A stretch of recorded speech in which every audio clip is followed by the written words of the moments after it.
Here 6 minus 1 gives us 5. Then 5 times 5 gives us 25. Finally 25 divide 25 gives us 1. But this answer is absolutely wrong, because according to order of operation, first we do parenthesis, then exponent, then multiplication or division, finally addition or subtraction. Remember that multiplication and division have a equal priority. Always work from left to right. Same applies addition and subtraction. So here in this expression, one is division, multiplication and parenthesis. Inside the parenthesis, subtraction. So first we do parenthesis.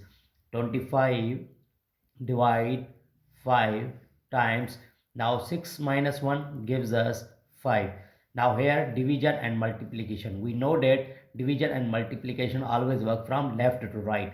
So first we do division, then multiplication. Now 25 upon 5 times 5. Now here 5 cancels to each other is 1 1. Then final answer is 25. This is the right answer.